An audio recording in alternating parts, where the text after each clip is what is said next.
All right, next, moving on to question number 4.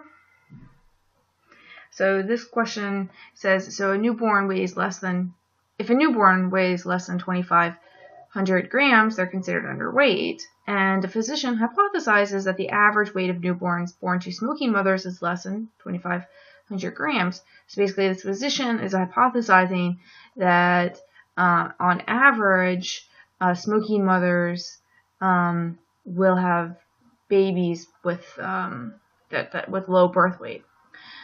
So we need to go through these steps. So first, clearly state the null and alternative hypothesis. So you should type this up clearly in your Word document, okay? So when you get to problem number 4, you should clearly type up, the null hypothesis is that mu, you type it up, okay? You can go ahead and use the mu for mu, okay? Or if you want, you could also, go to insert and go to symbols and find the symbol for mu and type it that way. Either way, it's okay. So, but you should clearly type your null and alternative hypothesis. And then you should, find your degrees of freedom. Oh, and look, I'm already telling you that you're going to need a t-statistic. Okay, so this is a t-test. And why is it a t-test? Well, because we're not given the population standard deviation, and our sample size is small. Okay, so let's go ahead and we'll go through this test. So I'm going to do problem 4. Oops, bold it. Okay, so I already tell you this is a left-tailed test. So that means that when you're in here, you're going to have mu is greater than or equal to something. Okay, so you'll type the number there. What number? Well, that 2,500 grams, right? So you're greater than or equal to that 2,500 grams. And the alternative would be that mu is less than that 2,500 grams. Okay, so if I just gave you the answer to this, clearly state the null and alternative hypothesis. That's basically it, right? So, when you're going to calculate your test statistics, so you'll type here. Oh, let's see. By the way, did I tell you? So this is chapter 7.3. So if you want to go back to your notes, this is from the 7.2, 7.3 notes, and it's on slide 21. So there's your test statistic.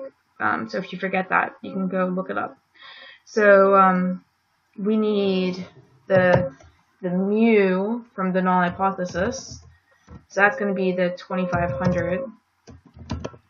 We're already given the sample mean. Okay, so I was just going to write that x bar.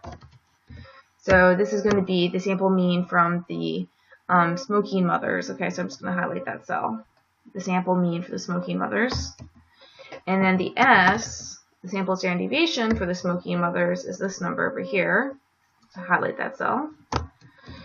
Okay, so the degrees of freedom, df, is going to be the sample size minus 1, so it's 15. And then, so when we're ready to calculate our test statistic, it's the x bar, so I'm going to need parentheses. So it's going to be x bar minus the mu divided by the, so I'm going to use parentheses for the bottom half.